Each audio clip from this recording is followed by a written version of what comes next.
Le patient du jour se nomme Speedy. Pour autant, peu de risques qu'il s'échappe du cabinet en courant.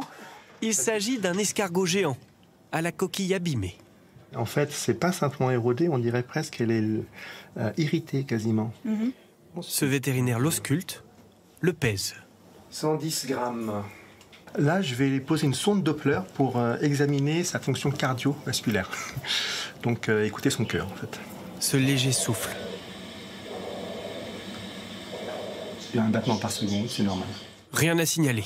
L'invertébré subit alors une radio complète. On a vraiment une érosion de la coquille. On peut voir des irrégularités en fait de la croissance de la coquille. Mais là, c'est vraiment flagrant. C'est donc un manque de calcium. Il faut changer d'alimentation. Courgettes, feuilles d'épinards, évidemment. De l'endive aussi, de temps en temps. Ça, ils adorent. Ouais, super.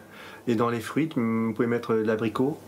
Vous vous en doutez, ces spécialistes sont rares. Ils ont suivi une formation de plus que les vétérinaires classiques. La consultation est donc un peu plus chère que pour un chien ou un chat, à partir de 71 € dans cette clinique. Quand on adapte un animal qui est un peu hors du commun, on sait que il faudra apporter des frais particuliers pour cet animal. Ce centre parisien est spécialisé dans les NAC, les nouveaux animaux de compagnie. Il représenterait désormais 20% des ventes d'animaux en France. Alors ici, nous sommes dans la salle d'hospitalisation. C'est là, une fois qu'on a opéré les animaux, on va les mettre ici en surveillance, qu'on appelle post-opératoire. Cohabitent tortue, cobra, arrivé avec un abcès, axololte, une espèce de salamandre qui a une douleur au dos, ou encore caméléon, en pleine sieste. On le laisse tranquille, on prend plutôt le perchoir pour l'examiner. Dans le bloc opératoire d'à côté, protégé par ce plastique, une tortue d'eau. Alors cette tortue, elle a plusieurs problèmes. Elle a un problème de foie, un problème de rein. Elle a aussi un œuf cassé à l'intérieur.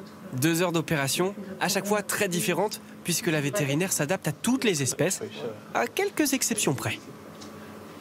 Le jour où on m'amènera une mygale, je pense qu'effectivement, je serai vraiment dans l'embarras. Parce qu'elle fait peur ou parce que vous savez pas?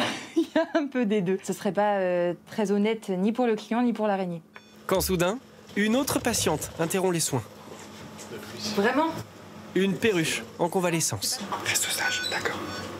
Dans cette autre clinique spécialisée, près de Troyes, nous assistons à la visite de routine de 2 furets. Quand on tient par la peau du cou comme ça, ils ont un réflexe de bâillement, donc ça permet de voir toute la bouche. Eux aussi font partie de la liste officielle des animaux que vous pouvez adopter. Chacun nécessite un traitement différent. Cette vétérinaire poste donc des conseils sur les réseaux sociaux. Bonjour à tous, aujourd'hui on va parler du furet dans cette vidéo. Donc, on fait bien attention quand on coupe l'ongle. Il y a une partie qui est rose, donc ça on n'y touche pas. Elle tente de guider les propriétaires, parfois un peu perdus.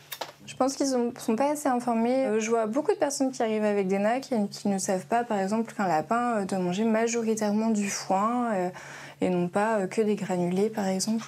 Parmi les 45 000 animaux abandonnés ou maltraités l'an dernier, 6%, quasiment 3 000 donc, sont des NAC. Vite adoptés parce que c'est la mode, tout aussi vite délaissés parce que les propriétaires n'ont pas toujours conscience que ces bêtes réclament des soins et de l'attention.